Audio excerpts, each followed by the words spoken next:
Hey guys, आ गया है आपका होस्ट एंड दोस्त नीरज लेकर के साथियों पर्यावरण शिक्षण के बहुत ही महत्वपूर्ण टॉपिक को। तो साथियों good morning all of you.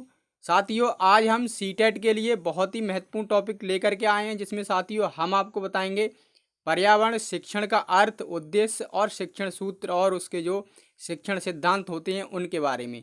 Friends, बहुत ही इम्पोर्टेंट टॉपिक है, आपका यहाँ से 4 से 5 नंबर का जो है क्लियर हो जाएगा। तो साथियों मोस्ट वेलकम है आप सभी भावी शिक्षकों और मेरे प्यारे भाइयों बहनों का आपके अपने यूट्यूब चैनल श्री गुरु अकेडमी पर, जहां हम करते हैं आपके सभी टीचिंग एग्जाम्स की फ्री तैयारी कराने का वादा। जी हाँ साथियों, पहले एक बार क्लियर करेंगे कि आवाज़ वगैरह सही आ रही है और कमेंट करेंगे, ठीक है साथियों।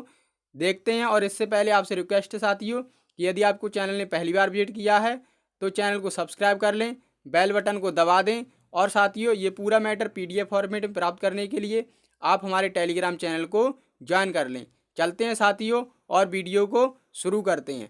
इससे पहले साथियों आप जो कमेंट करेंगे और बताएंगे कि वीडियो आपके लिए सही चल रहा है या नहीं चल रहा है, ठीक है। तो देखते हैं साथियों, आज इसमें हम बहुत ही अच्छी तरीके से जानेंगे साथियों। इसमें जो है आपके लिए मज़ा ही आ जाने वाला है ना। और आपका जो सीटेट का एग्ज़ाम होने वाला है 5 जुलाई को, उसमें साथियों यहाँ से कई नंबर जो है आपको देखने को मिलेंगे, ठीक है। देखते हैं पर्यावरण का शिक्षण का जो अर्थ है उसके बारे में, ठीक है। तो पर्यावरण के बारे में जानना ही साथियों क्या है, पर्यावरण का अर्थ है ना। और क्या है, पर्यावरण के बारे में जागरूकता उत्पन्न करना है ना, कि पर्यावरण के संरक्षण के लिए है ना। और पर्यावरण में क्या क्या चीज़ें हमें करनी चाहिए जिससे कि हमारा पर्यावरण जो है दूषित ना हो। ये जो है पर्यावरण शिक्षण का मुख्य जो है टारगेट या फिर जो है पर्यावरण का अर्थ है, कि पर्यावरण के बारे में जानना, ठीक है साथियों। आगे चलते हैं और देखते हैं पर्यावरण शिक्षण के उद्देश्यों के बारे में, कि पर्यावरण शिक्षण के उद्देश्य कौन कौन सी हैं, ठीक है।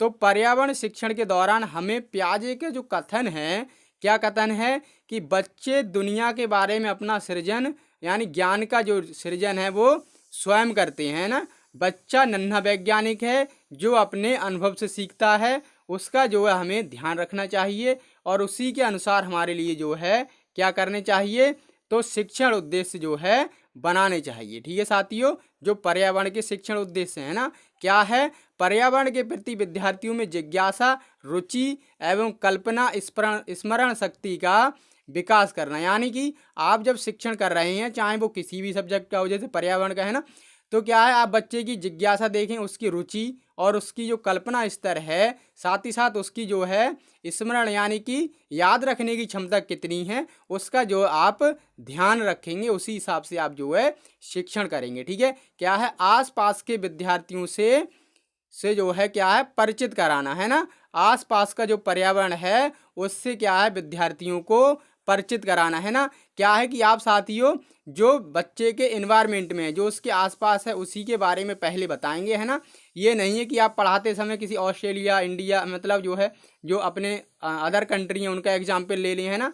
तो क्या है, जो उसके आसपास में है उन्हीं की चीज़ों के बारे में आप जो है पहले बताएंगे, ठीक है। संपूर्ण साकल्यवादी दृष्टिकोण का विकास करना, ठीक है। ये क्या है साथियों, यानी कि बच्चे में जो पर्यावरण के प्रति नैतिक गुण है ना, कि पर्यावरण के लिए हमें संरक्षण करना चाहिए, पर्यावरण हमारे लिए ज़रूरी है, पर्यावरण के बिना हमारा जो कुछ भी नहीं है। ये जो है नैतिक गुणों का जो है विकास करना है ना, क्या है, पर्यावरण शिक्षण का मुख्य उद्देश्य है, ठीक है। आगे देखते हैं क्या है, प्राकृतिक भिन्नता एवं कारणों को बताना, है ना। जो प्राकृतिक भिन्नता है यानी विभिन्न प्रकार की जो चीज़ें हमारे इन्वायरमेंट में पाई जाती हैं उनके बारे में बताना, और साथियों क्या है अच्छी तरीके से उनके जो है गुणों के बारे में बताना जो हमारे लिए ज़रूरी है, ठीक है। क्या है, विद्यार्थियों को यह बताना कि पर्यावरण हमारी धरोहर है और हम उसके पालक हैं ना। क्या है कि पर्यावरण हमारे लिए ज़रूरी है और हम ही उसके जो है रक्षक हैं, ये हमारे लिए विद्यार्थियों को बताना चाहिए, ठीक है फ्रेंड्स। तो ये हो गए हमारे उद्देश्य, और इनके बारे में हम देखेंगे कुछ और चीज़ों को। क्या है कि मनुष्य के जीवन पर पड़ने वाले पर्यावरण के विभिन्न प्रभावों को बताना, है ना। क्या है, अगर पर्यावरण दूषित हो जाता है तो कौन कौन से जो है इफेक्ट जो है व्यक्ति पर पड़ सकते हैं उनके बारे में बताना, जिससे बच्चा सीखेगा और जो है पर्यावरण संरक्षण का जो है अपना दायित्व पूरा करेगा, है ना। पर्यावरण प्रदूषण एवं पर्यावरण संरक्षण के विषय में जानकारी देना, यानी कि क्या है, जो चीज़ें दूषित हो रही हैं जैसे कि जल प्रदूषण, वायु प्रदूषण, तो वो क्यों हो रहा है और उसका जो है हमें संरक्षण करना चाहिए, इस बात की जानकारी देने का हमारा जो है पर्यावरण शिक्षण का मुख्य उद्देश्य है। ठीक है साथियों, एक आध पॉइंट और है और सीधे चलेंगे हम साथियों शिक्षण सूत्रों के बारे में। फ्रेंड्स, मैं आपको बता दूं, आप चाहे किसी भी सब्जेक्ट की वीडियो देख रहे हैं, आपके लिए यहाँ पर बहुत कुछ जानने को मिलने वाला है। साथियों, वीडियो के लिए बिल्कुल भी स्किप ना करें और वीडियो के लिए ज़रूर जो है लाइक कर दें। ठीक है, देख लेते हैं क्या है, विद्यार्थियों को सामाजिक समस्याओं से अवगत कराना और वास्तविक जीवन की चिंताओं के बारे में जो है समझ जो है विकसित करना, है ना। क्या है साथियों, जो सामाजिक समस्याएं हैं, है ना, पर्यावरण दूषित होने से, उनके बारे में बताएंगे और वास्तविक जो जीवन की चिंताएं हैं उनके बारे में हम बताएंगे। अब साथियों, जो इम्पोर्टेंट टॉपिक है वहां पर हम चलते हैं, आपके देखते हैं शिक्षण सूत्रों के बारे में, जहां से आपके लिए हर एग्जाम में 2 से 3 नंबर का साथियों जो आपका शिक्षक भर्ती का एग्जाम है देखने को मिलता है। ठीक है, तो देखते हैं साथियों, बहुत ही महत्वपूर्ण होने वाला है, बने रहें साथ में। क्या है, शिक्षण के सूत्र। ठीक है, तो जो कमेनियस और हर्बर्ट हैं स्पेंसर, इन्होंने साथियों क्या है कि 11 सूत्र जो है बताए हैं। किसके, शिक्षण के 11 सूत्र इन्होंने बताए हैं। तो आप जो है याद रखें इनका नाम भी और इन 11 सूत्रों को, कौन कौन से शिक्षण के सूत्र हैं। अब फ्रेंड्स, मैं आपको बता दूं, ये जो शिक्षण सूत्र हैं ये आपके पर्यावरण ही नहीं, सभी सब्जेक्ट के लिए, पेडागोजी के लिए जरूरी हैं। ठीक है, क्या है पहला शिक्षण सूत्र, ज्ञात से अज्ञात की ओर। ठीक है, क्या है, ज्ञात से अज्ञात की ओर। पहले प्रश्न बताएं। क्या है साथियों, आप ज्ञात से अज्ञात की ओर क्या है कि आप पहले प्रश्न के बारे में बताएंगे बच्चे के लिए जो हमें ज्ञात है ना, और फिर उसका जो है उत्तर पूछें। ये नहीं कि पहले प्रश्न ही नहीं पूछा और जो है आपने उत्तर पूछ लिए। ठीक है, जैसे कैसे करके, जैसे 1 रुपए में 5 किताबें मिलती हैं, है ना, 1 रुपए में 5 किताबें मिलती हैं, तो 5 रुपए यानी कि 5 रुपए में कितनी किताबें मिलेंगी, ये जो है हमें पूछना चाहिए, जिससे क्या है ज्ञात से अज्ञात की ओर शिक्षण सूत्र का पालन होगा। अगला क्या है, मूर्त से अमूर्त की ओर, है ना। मूर्त से अमूर्त की ओर क्या है साथियों, पहले हम मूर्त वस्तुओं के बारे में दिखाएंगे या बताएंगे, उसके बाद जो है उसके जो अमूर्त गुण हैं उनके बारे में पूछेंगे। जैसे क्या है, मूर्त वस्तुओं को दिखाएं और फिर उसके अमूर्त गुण, जैसे कि ठंडा, गरम, सीधा, है ना। ये क्या है साथियों, ठंडा गरम मतलब इसके लिए बच्चा देख थोड़ा ही सकता है ना, इसके लिए केवल क्या महसूस किया जा सकता है ना। तो जो है अमूर्त की जो बातें हैं वो हमें बाद में बतानी चाहिए, पहले हमें मूर्त से जो है शुरुआत करनी चाहिए। ठीक है, आगे देखते हैं सरल से जटिल की ओर। सरल से जटिल की ओर साथियों, यहाँ पर मैं आपके लिए बताऊं, ये सभी शिक्षण सूत्र में आपके लिए एग्जाम्पल से समझाऊंगा, जिससे आपके लिए इजीली क्लियर हो जाएगा। ठीक है, थ्योरी वगैरह इसमें बहुत ज़्यादा आपको देखने को नहीं मिलेगी। ठीक है, क्या है, पहले हम जो है अक्षर के बारे में बताएं। ठीक है, जैसे कि हम मान लो हिंदी पढ़ा रहे हैं। ठीक है, अब अगर हम हिंदी पढ़ा रहे हैं तो पहले हमें हिंदी के अक्षरों के बारे में बताएं, फिर उनकी जो मात्राएं हैं उनके बारे में बताएंगे। ठीक है, फिर हम क्या करवाएंगे, शब्द रचना करवाएंगे और उसके बाद में हम करवाएंगे वाक्य रचना, है ना। तो जो सरल बातें हैं वो पहले बताएंगे किसी भी सब्जेक्ट से संबंधित, है ना, और जो भी हम पढ़ा रहे हैं और जो कठिन बातें हैं उनके बारे में हम जो है बाद में बताएंगे। ठीक है, आगे क्या है, विश्लेषण से संश्लेषण की ओर। चौथा सूत्र है विश्लेषण से संश्लेषण की ओर, विभिन्न उदाहरणों की सहायता से एक ही नियम समझाना। कैसे साथियों, जैसे आपके लिए मान लो आपने बताया कुत्ते के बारे में, आपने बताया बिल्ली के बारे में, आपने बताया गाय के बारे में, आपने बताया भैंस के बारे में। ठीक है, तो आप क्या बताना चाह रहे हैं, यानी कि आप जो है चौपायों के बारे में बताना चाह रहे हैं। ठीक है, तो आपने एग्जाम्पल बहुत सारे दिए, लेकिन हमारा टारगेट क्या है कि हम एक ही बिंदु पर जो है फोकस हो जाए, यानी चौपायों के बारे में हम जो है बताना चाह रहे हैं। तो ये क्या हुआ, हमारा विश्लेषण से संश्लेषण की ओर शिक्षण सूत्र हो गया। ठीक है, आगे देखते हैं साथियों, क्या है प्रत्यक्ष से अप्रत्यक्ष की ओर। ठीक है, तो साथियों प्रत्यक्ष से अप्रत्यक्ष की ओर क्या है, जो प्रत्यक्ष बच्चों ने देखा है, प्रत्यक्ष बच्चों ने समझा है, उसके बारे में हम पहले बताएंगे और उसके बाद जो है अप्रत्यक्ष चीज़ों के बारे में पूछेंगे। जैसे आपने मान लो क्लास में कोई नाटक वगैरह करवाया, ठीक है, और बच्चों के लिए अलग अलग जो है आपने किरदार दे दिए। ठीक है, अलग अलग आपने किरदार दे दिए। अब उसके लिए क्या करेंगे, आप जब बच्चों से प्रश्न पूछेंगे तो सीधे सीधे पहले आप ये पूछें कि किसने जो है किसका किरदार निभाया है ना, जो कि बच्चों से प्रत्यक्ष संबंधित है, ठीक है। और उसके बाद में क्या है, आप ये पूछेंगे कि आपको जो है इस नाटक से कौन सी सीख मिलती है। बाद में साथियों आप क्या पूछेंगे कि आपको इस नाटक से क्या सीख मिलती है। तो ये जो है अप्रत्यक्ष बात है ना, और बच्चे जो है अच्छी तरीके से समझ जाएंगे और उनके दिमाग में जो है एक कॉन्सेप्ट बन जाएगी, ठीक है। देख लेते हैं अगले को, पूर्ण से अंश की ओर।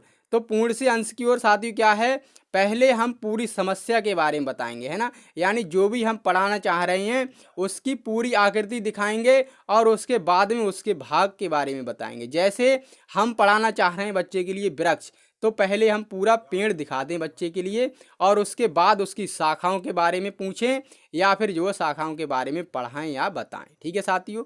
ये क्या हो गया आपका पूर्ण से अंश की ओर, ठीक है। अब हम देख लेते हैं साथियों विशिष्ट से सामान्य की ओर।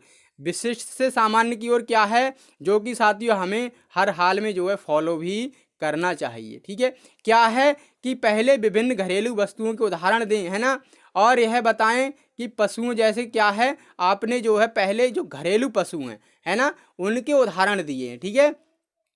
और फिर आप क्या बोलना चाह रहे हैं कि आप जो है ये बच्चे समझ जाएंगे कि जो घरेलू जानवर हैं उन सभी के 4 पैर होते हैं। क्या है, विभिन्न घरेलू पशुओं का उदाहरण देकर यह बताना कि सभी पशुओं के 4 पैर होते हैं, है ना। ये क्या हुआ विशिष्ट से सामान्य की ओर, यानी क्या है, हम क्या बताना चाह रहे हैं बच्चों के लिए, तो 4 पैरों वाले पशुओं के बारे में बताना चाह रहे हैं, जिसके लिए हमने पहले उदाहरण दिए और हम जो है एक सामान्य नियम पर आ गए, है ना। तो आगे देखते हैं फ्रेंड्स, अनिश्चित से निश्चित की ओर, ठीक है। अनिश्चित से निश्चित की ओर क्या है कि विभिन्न विकल्पों में से पहले किसी एक का चयन करवाइए और फिर उसका सही विकल्प बताना। क्या है, जैसे आपने एक प्रश्न पूछा है ना, अनिश्चित से निश्चित की ओर क्या है साथियों, ये मैं आपके लिए समझाना चाह रहा हूँ। यहाँ पर क्या है आपने एक जो ऐसा प्रश्न पूछा जिसके जो है 4 विकल्प दिए गए हैं ना, तो आप क्या है पहले बच्चे से जो यानी कि विकल्प जो है चयन करवाएं, है ना, किस तरीके से, जिससे बच्चा जो है, बच्चे को पता नहीं अनिश्चित है ना, तो बच्चा कोई भी विकल्प एक चयन करेगा और उसके बाद में जो है एक जो सही आंसर है उसके बाद में आप बताएंगे, तो बच्चा जो है अच्छी तरीके से समझ जाएगा, ठीक है फ्रेंड्स। तो ये क्या हो गया हमारा अनिश्चित से निश्चित की ओर, ठीक है फ्रेंड्स। तो ये प्रश्न साथियों आपसे ऐसे ही पूछे जाते हैं कि कौन सा शिक्षण सूत्र जो है गलत है, तो उसमें लिख देगा अनिश्चित से निश्चित की ओर या निश्चित से अनिश्चित की ओर। तो आपके लिए वो जो है ध्यान होना चाहिए, ठीक है। क्या है, मनोवैज्ञानिक से तार्किक की ओर। तो साथियों मनोवैज्ञानिक से तार्किक की ओर क्या है फ्रेंड्स, पहले क्या है किसी भी को कॉन्सेप्ट को मस्तिष्क में लाना और फिर उसका जो है तार्किक चिंतन करना। जैसे फ्रेंड्स मैं आपको बताऊं, जैसे कि न्यूटन ने जो है दिया था गुरुत्वाकर्षण का नियम, तो उनके दिमाग में पहले कॉन्सेप्ट आई थी कि आखिर जो सेब है वो नीचे गिरा है ना, और वो क्यों गिरा है वो बाद की बात है ना, तार्किक चिंतन जो है उन्होंने बाद में किया था, ठीक है। तो क्या है साथियों, ये हो गया आपका मनोवैज्ञानिक से तार्किक की ओर, ठीक है। चलते हैं साथियों आगे देख लेते हैं, अनुभव से युक्ति की ओर या फिर सूत्र की ओर, ठीक है। क्या है, जैसे कि अब जैसे कि आपके लिए भाप के इंजन के बारे में बच्चों को पढ़ाना है, ठीक है। जैसे भाप के इंजन के बारे में बच्चों को आपको पढ़ाना है, तो आप क्या करें, आप जो है पहले बच्चे के लिए बताएं जो भाप से प्लेट उठ जाती है ना, बर्तनों के ऊपर जब हम खाना वगैरह बनने के लिए रख देते हैं, तो जो प्लेट होती है वो भाप से उठ जाती है, उसके बारे में आप पहले बताएंगे, जो कि बच्चे ने स्वयं जो है अनुभव भी किया है। और उसके बाद में आप जो है इंजन के आविष्कार के बारे में बताएंगे और उसके गुणों के बारे में बताएंगे। ये आपका क्या हो गया, अनुभव से युक्ति की ओर, ठीक है फ्रेंड्स। यहाँ पर बहुत ही जो है ज़्यादा लंबा वीडियो नहीं होगा आपका, और छोटे से वीडियो में ही आपके लिए बहुत कुछ यहाँ पर जानने को मिलेगा। तो साथियों आप तैयारी में लगे रहें, क्योंकि आपका जो एग्ज़ाम है 5 जुलाई को उम्मीद है कि हो ही जाएगा, क्योंकि अभी तक जो है इसकी हटने की कोई भी सूचना हमारे लिए देखने को नहीं मिली है, ठीक है। आगे क्या है, प्रकृति का अनुसरण करना, है ना, प्रकृति का अनुसरण करना ही क्या है। अब जैसे कि आप जो है एक क्लास में बच्चों के लिए पढ़ा रहे हैं, अब वहाँ क्लास में जो है अंधेरा है ना, बच्चे के लिए साफ दिख ही नहीं रहा है, तो आप क्या है, ये गलत है ना, प्रकृति की जो है जो वहाँ पर जो वास्तविक दशाएं हैं उनके बारे में देखें पहले, है ना, और उसी हिसाब से आप जो शिक्षण करें। ठीक है, तो ये क्या हो गया आपका प्रकृति का अनुसरण। ठीक है, अब हम देख लेते हैं साथियों जो शिक्षण के सिद्धांत हैं, है ना, पर्यावरण शिक्षण के जो सिद्धांत हैं उनके बारे में हम देखेंगे। ठीक है, क्या है साथियों, प्रजातांत्रिक मूल्यों का निर्माण करना। क्या है फ्रेंड्स, जैसे कि पक्षपात रहित शिक्षण करना हमारे लिए चाहिए। कैसे फ्रेंड्स, जैसे कि मान लो आपने ये करा कि वो शर्मा जी का बेटा है और ये वर्मा जी का बेटा है, मुझे उस पर ज़्यादा ध्यान देना है और इस पर कम ध्यान देना है, तो ये क्या है, प्रजातांत्रिक मूल्यों का सिद्धांत ये नहीं माना जाएगा। तो सभी बच्चों के लिए एक समान मान करके, है ना, और क्या है, सभी बच्चे जो है एक जैसे हैं, है ना, गुण साथियों एक जैसे का मतलब यहाँ पर क्या है, हमारे लिए सभी बच्चों को सम्मान समान देना चाहिए, है ना, ये क्या हो गया, प्रजातांत्रिक मूल्यों का सिद्धांत। आगे हम देखते हैं जीवन से जोड़ने का सिद्धांत। ठीक है, क्या है साथियों, शिक्षण हमें वास्तविक जीवन से जुड़ा होना चाहिए, ऐसा हमें शिक्षण जो है कराना चाहिए। यानी कि क्या है, आप जैसे कुछ भी पढ़ा रहे हैं तो आप विदेशों के एग्जाम्पल ना दें कि इंडिया मतलब ऑस्ट्रेलिया में ऐसा होता है या फिर इंडोनेशिया में ऐसा होता है। आप सीधे सीधे उसके बच्चे के जो पास की वस्तुएं हैं उनके बारे में बताएंगे, और यही क्या है साथियों जीवन से जोड़ने का सिद्धांत है। आगे हम देखते हैं रुचि का सिद्धांत। तो साथियों रुचि का सिद्धांत क्या है, जैसे कि मान लो बच्चा सो रहा है ना, आपका ध्यान ही नहीं है कि बच्चा सो रहा है। ठीक है, तो आप पहले उसमें रुचि जागृत करें जिससे बच्चा जो है पढ़ने के लिए तैयार हो जाए, बच्चा सीखने के लिए तैयार हो जाए, है ना, और उसके बाद जो है आप शिक्षण कार्य करें। क्या कह रहा है कि शिक्षण विद्यार्थी की रुचि के अनुसार होना चाहिए। ठीक है, आगे हम देखते हैं फ्रेंड्स पुनरावृत्ति का सिद्धांत।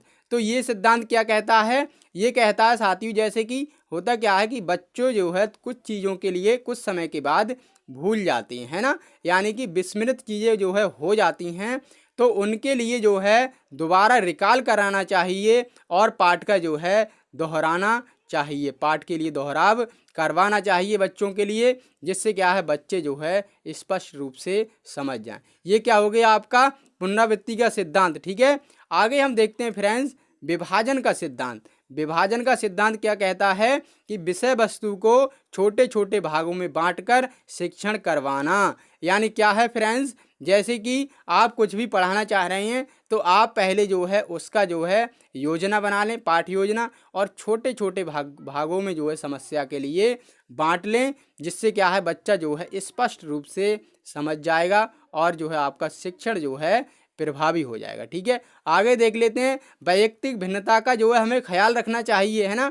वैयक्तिक भिन्नता का सिद्धांत क्या कहता है कि सभी बच्चे जो है विशिष्ट हैं और सभी बच्चे अलग अलग प्रकृति के हैं, सभी बच्चों की मानसिक दशाएं अलग हैं और सभी बच्चे जो है अलग अलग प्रकार से सीखते हैं। यही क्या है साथियों वैयक्तिक भिन्नता का सिद्धांत है। यानी क्या है बच्चों की पृष्ठभूमि को ध्यान में रखकर शिक्षण करवाना कि बच्चा जो है बच्चे के गुण क्या हैं और बच्चे का सीखने का स्तर क्या है ना। आगे देख लेते हैं फ्रेंड्स नियोजन का सिद्धांत। तो नियोजन का सिद्धांत क्या कहता है कि विषय की शिक्षण से पूर्व योजना बनाना। यानी क्या है, ये वही है कि विषय का जो है आप जो भी पढ़ाना चाह रहे हैं उसकी जो है आप पाठ योजना तैयार कर लें। ठीक है, पाठ योजना आप जो है तैयार कर लें।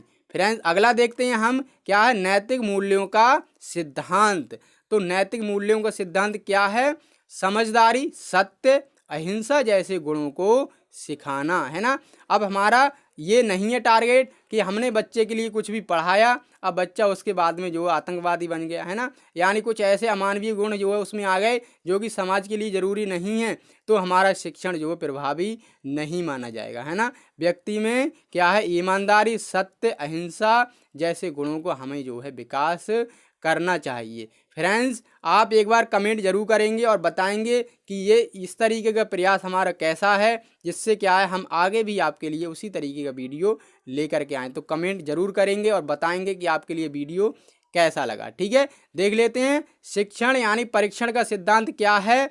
अधिगम की उपलब्धि जानने के लिए अधिगम का परीक्षण करना। क्या है कि हमने जो बच्चे के लिए सिखाया बच्चे ने कितना सीखा और बच्चे ने कैसे सीखा, तो उसके लिए हमें क्या है बच्चे का मूल्यांकन करना चाहिए, उसका जो परीक्षण करना चाहिए, है ना। ये क्या है परीक्षण का सिद्धांत है। ठीक है, आगे हम देखते हैं पूर्व ज्ञान का सिद्धांत। पूर्व ज्ञान का सिद्धांत क्या है कि बच्चे का जो शिक्षण हम करा रहे हैं बच्चे के लिए, विद्यार्थी के लिए, वो जो है पूर्व ज्ञान से जुड़ा हुआ होना चाहिए।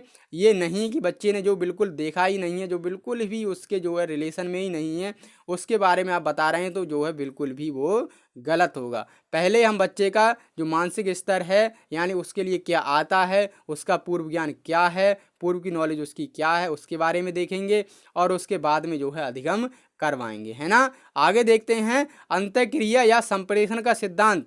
तो ये सिद्धांत क्या कहता है कि जैसे साथियों बच्चे ने थोड़ी सी गलती कर दी है ना, बच्चे ने थोड़ी सी गलती कर दी, अब आपने क्या करा, उससे कहा, बोला हट तू उस कोने में बैठ जा, आपने जो है ये बोल दिया, यानी बच्चा जो है एक कोने में आपने बिठाल दिया और वो निष्क्रिय बना दिया, तो बिल्कुल ही गलत है। यानी शिक्षण के दौरान शिक्षक को क्या है, दोनों तरफ से अधिगम जो है करवाना चाहिए। यानी क्या है, बच्चे जो है कम्युनिकेट करें, शिक्षक से प्रश्न पूछें, यही क्या है अंतःक्रिया का सिद्धांत। और बच्चे जो है आपस में बात करके भी सीखते हैं, है ना, जो कि आपको पता है वाइगोत्स्की का नियम भी है। ठीक है, आगे देख लेते हैं प्रेरणा का सिद्धांत। प्रेरणा का सिद्धांत क्या है कि बच्चों के लिए आप पहले मोटिवेट करें और बच्चों के लिए शिक्षण के लिए तैयार करें, अधिगम के लिए तैयार करें, और उसके बाद जो है आप शिक्षण जो है शुरू करेंगे, है ना। क्या है, विद्यार्थी में रुचि जिज्ञासा जागृत करके अधिगम के लिए प्रेरित करना, जिससे बच्चा जो है एक एक चीज़ के लिए रुचि से समझ सके और उसमें जिज्ञासा जागृत हो सके और वो कुछ चीज़ों को खुद भी सीखने के लिए प्रेरित हो सके और जो है प्रश्न पूछ सके, जिससे बच्चा जो है स्पष्ट रूप से चीज़ों को समझ जाएगा, है ना। तो साथ ही उम्मीद करते हैं आपके लिए यहाँ पर बहुत कुछ जानने को मिला होगा। यदि आपने अभी तक चैनल को सब्सक्राइब नहीं किया है तो जल्दी ही सब्सक्राइब कर लें, बेल बटन को भी दबा दें। साथियों, अगर वीडियो आपके लिए अच्छा लगा है तो कमेंट करके ज़रूर बताएं, जिससे कि हम जो है आगे इसी तरीके की सीरीज़ को जारी रख सकें। मिलते हैं साथियों अगले वीडियो में, तब तक के लिए मुझे नीरज को इजाज़त दीजिए। धन्यवाद साथियों।